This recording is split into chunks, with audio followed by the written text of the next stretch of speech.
안녕하세요. 공인중개사 SY입니다. 나오지도 않은 것, 중요하지도 않은 것들을 공부하느라 괜히 짐 빼지 마십시오. 공부는 전략적으로 해야 합니다. 제가 지금부터 말씀드리는 부분들은 최소한 암기하셔야 되는 기본 중의 기본 내용들입니다. 이것도 모르면 시험 안 치시는 게 좋습니다. 이것도 모르면 까락이나 다름없습니다. 먼저 분법입니다. 국회법 중 광역계획권 지정권자, 광역도시계획 수립감자, 광역도시계획의 수립 및 승인 절차, 타당성 검토, 주민의 입안 제한, 효력 발생 시기, 기반시설 청유, 공동구, 개발 밀도 관리지역, 기반시설 부담구역, 건폐율, 용적률, 국회법 중 불러드린 내용들은 꼭 체크해 두셨다가 학습하실 때 더욱 유의하시면서 학습하시길 바랍니다. 계속하기에 앞서 잠깐 꼭 짚고 넘어가고 싶은 부분이 있습니다. 바로 과거 기출에 착각하지 말라는 것입니다. 우리가 강의를 들으면서 교수님들께서는 기출을 기반으로 알게 모르게 기출 지문이나 빈출 지문 설명을 여러 번 해주십니다.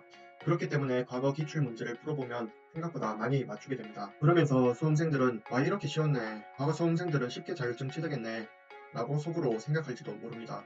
근데 진짜 이건 짧은 생각입니다. 방금 그 생각은 매년 수험생들이 하는 말들입니다. 그리고 또 말을 하죠. 과거 기출은 다 맞는데 이번 시험은 어려웠어 라고 말입니다. 그러면서 과거 기출이 내 실력인지 지금 이 모의고사 또는 이 시험이 내 실력인지 모르겠어 라고 말합니다. 확실히 알려드리겠습니다. 지금 점수 안 나온 그 시험이 바로 본인 실력입니다. 강의 중에 과거 출제 지문을 기반으로 수업을 하기 때문에 과거 기출 문제는 당연히 정답률이 높을 수밖에 없습니다. 따라서 기출 풀고 자만하지 마시고 새롭게 치는 모의고사 점수를 신경 쓰시고 학습하시길 바랍니다. 그렇다고 기출을 등한시하라는 말은 절대 아니니 기출을 반드시 5개년 학습하시고 내 것으로 만든 다음에 모의고사를 치시길 바랍니다. 제 말은 과거 기출 문제 많이 맞췄다고 안심하지 말라는 뜻입니다. 계속하겠습니다. 도시개발법 중 개발계획의 수립 시기, 수립 동의 및 동의자 수 산정 방법, 시행자 변경, 토지 수용 또는 사용, 토지 상환 채권, 원형지, 조성 토지, 한지. 혹시 얘기를 들으시면서 뭐야 그냥 다 나열하는 거 아니야? 라고 생각하시나요? 그냥 다 나열하는 게 아니라 제가 실제로 공부했을 때 막바지에 집중적으로 봤던 기본 파트들만 정리해 놓은 사항들입니다. 불러드리는 것들은 나올 확률 90% 이상의 것들입니다. 계속하겠습니다. 도정법 중 정비사업의 종류, 기본계획의 수립권자 및 타당성 검토, 조합 관련, 관리처분계획의 수립 기준 및 고시효과, 건축법 중 지하층, 주요 구조부, 다중이용 건축물, 신고대상 공약물, 건축행위, 예지 조경, 공개공지, 건축선에 따른 건축 제한, 주택법 중 도시형 생활주택, 리모델링, 등록사업자, 주택조합, 리모델링 허가 기준, 전매 제한의 특례, 투기과열지구, 저당권 설정 제한, 농지법 중 농업 및 농업인 기준, 농지의 소유 상한, 농지증, 처분 의무, 농업진흥지역의 지정, 농지의 전용신고. 공법의 농지법은 참고만 하십시오. 농지법은 한 문제 나오는데 예측이 무의미할 정도로 랜덤식으로 나옵니다. 그래서 농지법은 시간이 없으면 그냥 4번 짚고 넘어가는 것이 좋을지도 모릅니다. 혹자는 농지법이 쉽다고 포기하지 말라 하는데 쉬운 것은 맞으나 범위가 넓어 공부한 것에 비해 실제 맞출 확률이 떨어지는 파트입니다. 다시 한번 서두에 말씀드린 것처럼 우리가 알게 모르게 기출이나 모의고사를 통해서 교수님들이 강의 때 강조하신 부분들이 머릿속에 들어가 있습니다. 그래서 낯익어서 맞추는 거고 쉽다고 느끼는 거지 새로운 유형 풀어보면 틀리는 게 대부분입니다. 따라서 농지법 쉽다고 한번 공부해봐야지 아는 것보다 효율성이 떨어지니 시간 없으면 안 본다 라고 생각하시고 다른 파트에 집중하십시오. 정말입니다. 그리고 꼭 자만하지 마시고 공부하십시오. 그렇게 쉬웠으면 합격률 20%안 나옵니다. 다음은 중개사법입니다. 용어의 정의, 중개대상물, 결격사유, 분사무소 설치, 사무소 이전, 휴폐업, 자격정지, 자격취소, 주인법, 상인법, 확인설명서, 존속중개계약서, 거래계약서, 절대적 등록 취소, 상대적 등록 취소, 금지행위, 3년 이하 징역 또는 3천만 원 이하의 벌금, 1년 이하의 징역 또는 1천만 원 이하의 벌금, 업무정지 사유. 다음은 공시법입니다. 공시법에서 지적법 중 지목 관련 내용들은 시간 날 때마다 풀어보십시오. 특징 차이 정도에 이런 게 있구나 하고 공부하다 보면 자연스레 외워지니까 일부러 외울 필요는 없습니다. 지적법은 양이 적기 때문에 각 교수님들께서 암기하라는 내용이 거의 다 동일합니다. 따라서 별도로 이것만이라도 꼭 외워라 할 것이 없습니다. 그냥 교수님들께서 강조하시는 내용들 다 외워야 합니다. 그만큼 양이 적으니까 꼭 다 외우십시오. 등기법의 경우 이전 과목별 전략 영상에서도 말씀드렸듯이 민법이 되면 외울 것이 거의 없습니다. 민법과 연계해서 최대한 이해하는 것으로 초점을 맞춰서 공부하시면 됩니다. 등기법은 외워서 푼다는 생각을 버리셔야 합니다. 외운다고 풀리는 문제가 적습니다.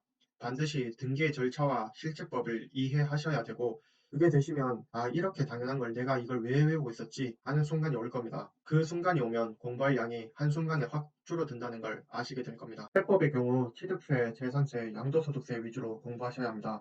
이 세 파트가 절대적인 비중을 차지합니다. 그리고 종부세의 경우 재산세와 개념이 비슷한 부분들이 많이 있기 때문에 따로 시간을 투자하셔서 공부를 하시기보다는 재산세 위주로 공부를 하시면 종부세는 연계돼서 이해하는 형태로 공부하십시오. 특히 각종 파트별 납세 의무 성립 시기, 납세 의무자, 소멸, 확정 방법 등은 필히 암기하셔야 합니다. 중요한 것 하나 알려드릴게요. 대도시 내 사치성 재산이 들어서면 몇 배니 어쩌니 저쩌니 하는 시리즈들 있는데 그거 이해 안 되면 안 되는 대로 넘어가십시오. 그거 안 나옵니다. 나온다 해도 한 문제이고 나올 확률도 극히 낮습니다. 괜히 이해하려고 덤벼들지도 마시고 그냥 없는 셈 치고 공부하십시오. 그게 시간상으로 보나 정신 건강으로 보나 효율적 공부 방법입니다. 1차 과목의 경우 개로는 계산 특강을 에듀윌의 경우 4, 5월경에 이영방 교수님 강의가 있습니다. 계산만 모아서 따로 하는 특강이니 필요하신 분들은 특강을 한번 들어보시길 바랍니다. 하지만 개론의 경우 계산에 굳이 시간 할애하며 안달날 필요 없다고 과목별 전략 영상에서 말씀드렸었습니다.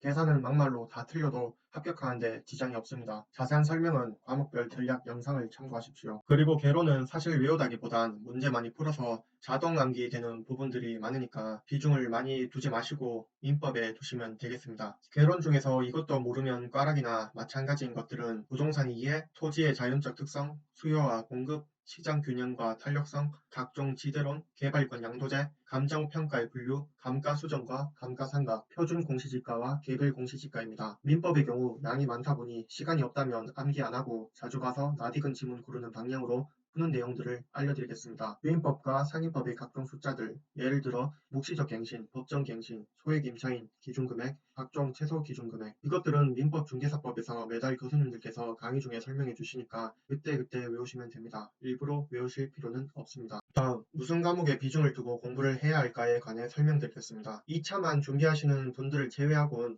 전 과목 통틀어서 민법에 비중을 두셔야 합니다.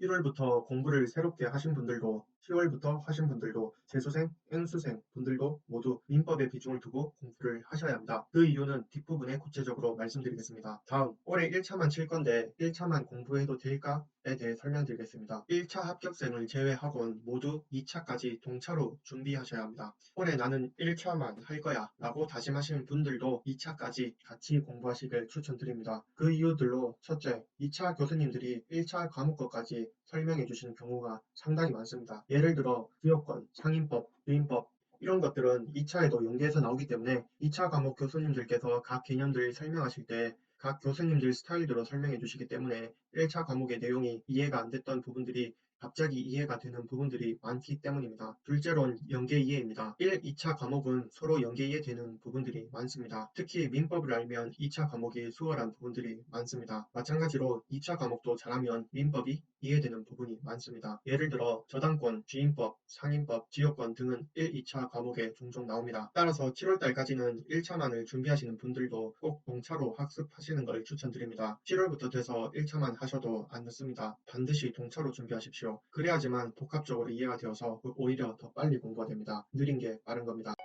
이번 영상에선 처음 공부하시는 분들이야 아직 얼마 안 됐지만 N수생 분들께 특히나 잘 될 거니까 본인 스스로를 믿으시라고 말씀드리고 싶습니다. 저도 처음엔 11월, 12월 때 공인중개사가 정말 필요할까 라고 의심하면서 계속 공부를 등한시 했었습니다. 근데 약 2달의 시간 동안 매일매일 공인중개사가 떠올랐습니다. 그래서 이거 안 따면 평생 후회할 것 같다 라고 생각을 했습니다. 여러분 지금 이 공부하는 게 맞을까? 공인중개사 말고 다른 건 없을까? 내가 일도 해야 하는데 딸 수 있을까? 내가 애기들도 봐야 하는데 딸 수 있을까? 하고 여러가지 이유들로 고민이 되십니까? 혹시 그 고민이 10일 이상 생각이 나십니까? 10일 이상 생각이 나시면 이미 여러분도 스스로 답을 알 것입니다. 포기하지 마십시오. 이미 이 영상을 보고 공부할 의지가 있다는 것에 여러분은 성공으로 가고 있습니다. 할 수 있습니다. 여러분 자신을 믿으십시오. 너무 잘할 필요 없습니다. 꾸준히 하시면 반드시 좋은 결과를 갖게 될 것입니다. 힘들 때, 정말 힘들어서 더는 못하겠을 때 그때 10번만 더 해보십시오. 그렇게 10번 하고 또 힘들어서 미치겠을 때 그때 또 10번만 더 해보십시오. 그렇게 쌓인 10번은 남들보다 1000배, 1000배 앞서가게 만들어줄 겁니다. 이건 헬스장 가보신 분들이면 왜 이렇게 하면 좋은지 쉽게 이해하리라 생각합니다. 근력 운동하다가 힘들어서 몸이 파르르 떨리는데 그때 트레이너가 외치죠. 10개만 더 할 수 있습니다. 도와드릴 테니 10개만 더 하세요. 라고 말입니다.